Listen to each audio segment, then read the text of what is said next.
नमस्कार दोस्तों, मैं चंद्रशेखर स्वागत करता हूं अपने इस यूट्यूब चैनल पर। और आज हम पढ़ने वाले हैं भारतीय दर्शन से रिलेटेड एमसीक्यूज वीडियो का पार्ट 2। दोस्तों, इससे पहले मैंने पार्ट 1 बनाया हुआ है। अगर आप पार्ट 1 नहीं देखे होंगे तो आप जो है मेरे यूट्यूब चैनल पर जा कर के पार्ट 1 देख सकते हैं। चलिए दोस्तों, चालू करते हैं भारतीय दर्शन से रिलेटेड एमसीक्यूज के बारे में। भारतीय दर्शन की किस प्रणाली में वैशेषिक न्याय, सांख्य, योग, पूर्व मीमांसा और उत्तर मीमांसा की विचारधारा का वर्णन है? ए, भारतीय दर्शन की रूढ़िवादी प्रणाली, भारतीय दर्शन की गैर रूढ़िवादी प्रणाली, सी ए और बी दोनों, और डी इनमें से कोई नहीं। दोस्तों, इसका सही आंसर हो जाएगा ए, भारतीय दर्शन की रूढ़िवादी प्रणाली। दोस्तों, भारतीय दर्शन विश्व का सर्वाधिक प्राचीन दर्शन है तथा अधिकांश दर्शन भारतीय भूमि पर उत्पन्न हुए हैं। दूसरा क्वेश्चन है, निम्नलिखित में से किसने न्याय सूत्र पर आधारित न्याय मत की रचना की है? ए, कपिल मुनि, बी, गौतम मुनि, सी, जैमिनी और डी, कणाद। दोस्तों, इसका सही आंसर हो जाएगा बी, गौतम मुनि।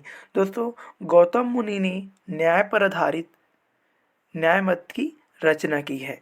तो भारतीय दर्शन की कथात्मक शाखा कौन सा है? ए, सांख्य, बी, मीमांसा, सी, वैशेषिक और डी, चार्वाक। दोस्तों, इसका सही आंसर हो जाएगा ए, सांख्य। सांख्य दर्शन भारतीय दर्शन की कथात्मक शाखा है। दोस्तों, सांख्य दर्शन सत्कार्यवाद पर विश्वास करता है, सत्कार्यवाद से आया है। सत्कार्यवाद कहा गया है जो ज्ञान की मीमांसा की अवधारणा है। और भारतीय दर्शन में सांख्य दर्शन की उत्पत्ति प्रत्येक कार्य की उत्पत्ति के पूर्व अपने पूर्व कारण पर हुआ है। एग्जाम्पल दें तो दही बनाने के लिए किसकी आवश्यकता होती है? दूध की आवश्यकता होती है। तो यह उदाहरण किसकी है? सांख्य दर्शन की है। मतलब कि प्रत्येक कार्य के लिए उसके पूर्व उसके कारण का होना आवश्यक है। चलिए दोस्तों, नेक्स्ट देखते हैं। भारत की प्राचीनतम दर्शन क्या है?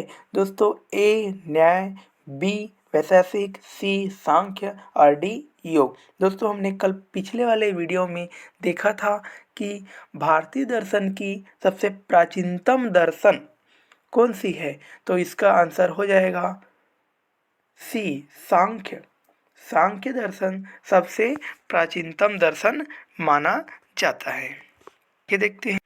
पांचवा क्वेश्चन है, परमाणुवाद के प्रतिपादक हैं? ए, कणाद, बी, गौतम, सी, पतंजलि और डी, भाष्य। दोस्तों, इसका सही आंसर हो जाएगा ए, कणाद। कणाद जी परमाणुवाद के संस्थापक या प्रतिपादक माना जाता है। और परमाणुवाद अर्थात पृथ्वी की परमाणु, जैसे जल का परमाणु, वायु का परमाणु और अग्नि का परमाणु, अर्थात पृथ्वी की उत्पत्ति किससे की जा सकती है? परमाणुओं से हुआ है। अब परमाणु क्या है? नित्य है, शाश्वत है तथा यह जगत के पूर्व से विद्यमान है। यह नष्ट नहीं होता और इसका नष्ट होना संभव नहीं है। नेक्स्ट चलते हैं। सांख्य दर्शन के प्रकृति के कितने गुण होते हैं? ए, 2, बी, 3, सी, 4 और डी, 5। दोस्तों, इसका सही आंसर हो जाएगा बी, 3। सांख्य दर्शन के प्रकृति के 3 गुण होते हैं। दोस्तों, सांख्य दर्शन में प्रकृति के कितने गुण होते हैं? 3 गुण होते हैं। पहला सत्व। दोस्तों, पहला गुण है सत्व और दूसरा गुण है रजस। क्या? रजस। रजस जो है दूसरा गुण माना जा सकता है। और तीसरा गुण है तमस। तमस। क्या? तमस। तो दोस्तों, सांख्य दर्शन के 3 गुण हैं, सत्व, रजस और तमस। सत्व अर्थात सत्व गुण ज्ञान का प्रतीक होता है और रजस गुण क्रिया का प्रतीक होता है और तमस गुण अज्ञान या अंधकार का प्रतीक होता है। तो दोस्तों, सांख्य दर्शन की प्रकृति के कितने गुण हैं? तीन गुण है। एक होता है सत्व, दूसरा होता है रजस और तीसरा होता है क्या, तमस। दोस्तों सांख्य दर्शन के तीन गुण हैं। चलिए नेक्स्ट चलते हैं। केवल प्रत्यक्ष प्रमाण को कौन स्वीकार करता है? दोस्तों इसका ऑप्शन हो जाएगा ए जैन, बी चारवाक, सी बौद्ध और डी सांख्य। दोस्तों इसका सही आंसर हो जाएगा चारवाक, अर्थात B option is the correct. दोस्तों कल हमने देखा था कि प्रत्यक्ष प्रमाण को कौन स्वीकार करता है, चारवाक जी। और ये क्या है, यह एक भौतिकवादी दर्शन पर विश्वास करते हैं और इनका कथन क्या है कि कर्ज लेकर घी खाओ और सुख से रहो। ठीक है दोस्तों आगे चलते हैं। क्षणिकवाद का प्रतिपादन किसने किया? ए बुद्ध, बी न्याय, सी जैन और डी चारवाक। दोस्तों इसका सही आंसर हो जाएगा ए, बुद्ध जी ने क्षणिकवाद का प्रतिपादन किया है। बताया है कि यह जो है परिवर्तनशील है, संसार क्या है, परिवर्तनशील है। प्रत्येक वस्तु के अस्तित्व के लिए कोई ना कोई कारण अवश्य होता है दोस्तों, तथा कारण के नष्ट होने से कार्य भी क्या हो जाता है, नष्ट हो जाता है। अतः सुख भी क्या है, क्षणिक है। सुख भी क्या है, क्षणिक है। यह जो है निरंतर रहने वाला नहीं है। और जो सुख है वह क्षणिक है और कारण समाप्त होते भी ये भी क्या हो जाता है, नष्ट हो जाता है। सुख के नष्ट होने से किसकी उत्पत्ति होती है, दुख की।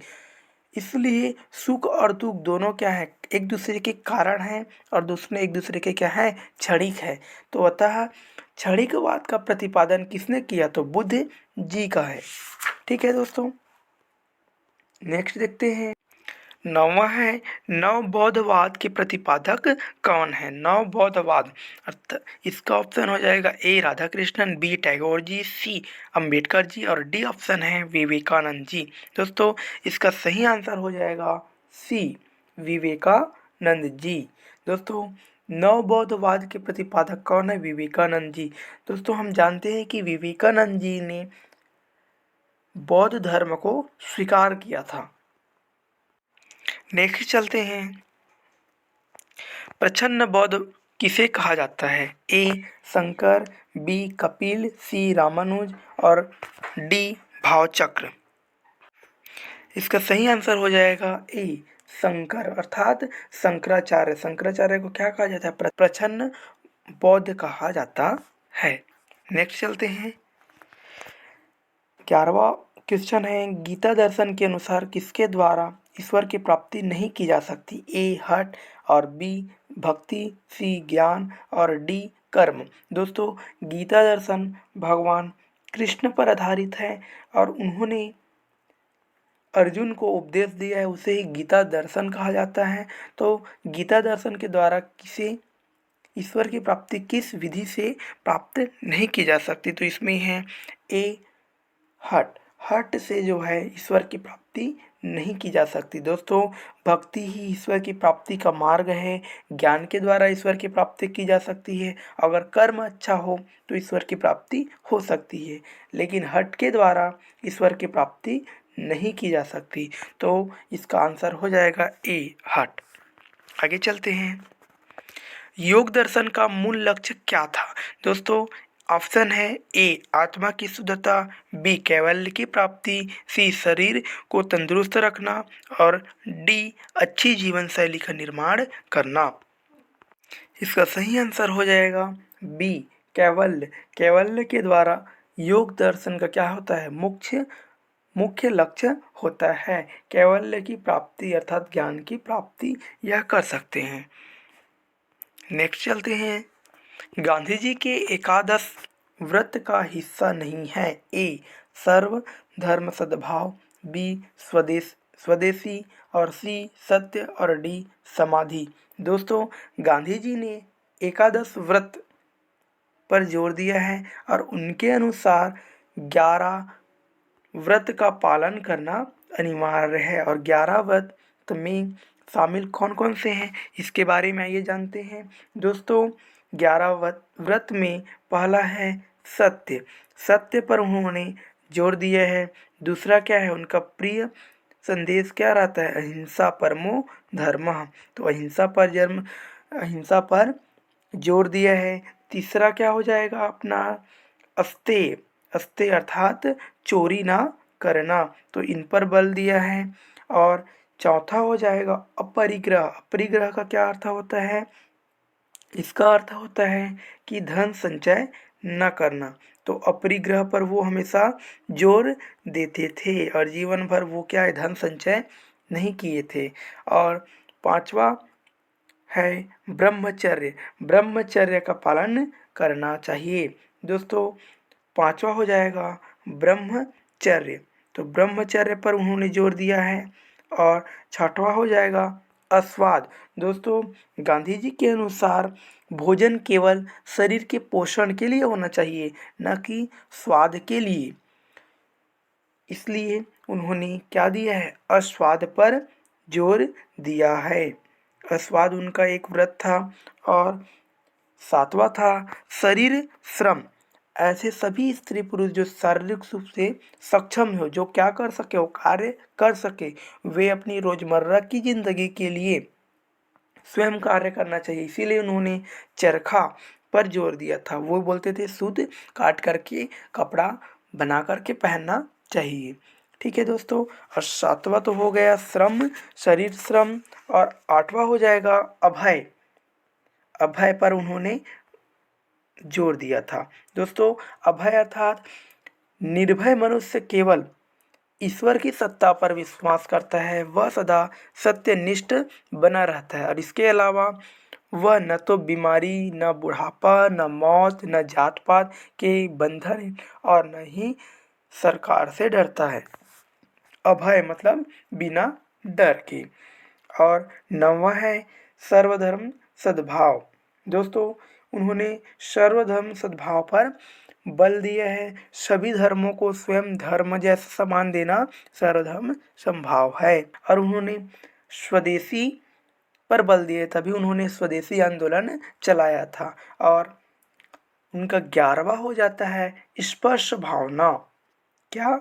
स्पर्श भावना पर बल दिया है। मतलब उन्होंने छुआछूत के विषय से हिंदू धर्म का अंग नहीं माना है। उन्होंने बताया है कि हम क्या हैं? सभी एक प्राणी है और सभी के लिए क्या है? एक धर्म है। और प्रत्येक व्यक्ति का यह धर्म है कि वह क्या करे? उस धर्म का पालन करे और वह छुआछूत किसी से ना करे। तो दोस्तों गांधी जी ने 11 महाव्रत का पालन करने पर जोर दिया था, जिसमें समाधि इंक्लूड नहीं है। इसलिए इसका आंसर हो जाएगा डी, समाधि। तो गांधी जी के एकादश व्रत में समाधि इंक्लूड नहीं है। नेक्स्ट चलते हैं। अपूर्व का सिद्धांत है।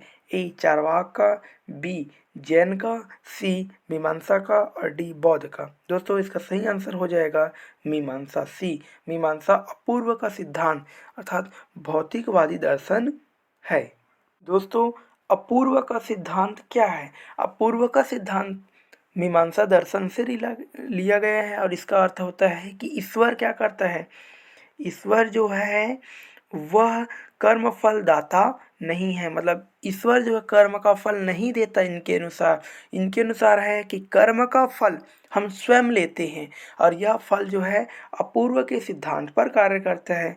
अर्थात हम अगर हमारी मृत्यु हो जाए और हमें अभी कर्म फल न मिला हो, तो अगले जन्म में हमें ये कर्म का फल मिलता है इनके अनुसार। और कर्म का फल जो है तुरंत नहीं मिलता। पूर्व के अनुसार कर्म फल मिलता है। मृत्यु के बाद आत्मा परलोक में जाती है और एवं उसे अपने कर्मों का फल भोगना ही पड़ता है। अपूर्व के आधार पर आत्मा को सुख और दुख भोगने ही पड़ते हैं। यह स्वचालित होती है। मानस का सिद्धांत किसने दिया है? ए विवेकानंद, बी गौतम, सी अरविंद और डी गांधी जी। दोस्तों इसका सही आंसर हो जाएगा सी अरविंद। अरविंद जी ने अति मानस का सिद्धांत पर बल दिया है। दोस्तों आज हमने 15 MCQs लगाए हैं भारतीय दर्शन से रिलेटेड। और इससे पिछले वाले वीडियो में 20 MCQs लगाए थे। तो दोस्तों हमने काफ़ी सारे MCQs लगा लिए हैं। दोस्तों अगर आपको इसका कॉन्सेप्ट पढ़ना होगा तो आप कमेंट बॉक्स में कमेंट कीजिए। हम अगले वाले वीडियो में इसका कॉन्सेप्ट बेस दर्शन से रिलेटेड लेकर के आएंगे। दोस्तों कल का क्वेश्चन देखते हैं, विवेकानंद जी का दर्शन किस दर्शन से है? ए व्यवहारिक वेदांत, अस्तित्ववाद, और सी न्याय दर्शन, और डी पंच महाव्रत। दोस्तों इसका सही आंसर हो जाएगा ए व्यवहारिक वेदांत। यह जो है विवेकानंद जी के दर्शन से रिलेट करता है। आगे चलते हैं। थैंक यू दोस्तों।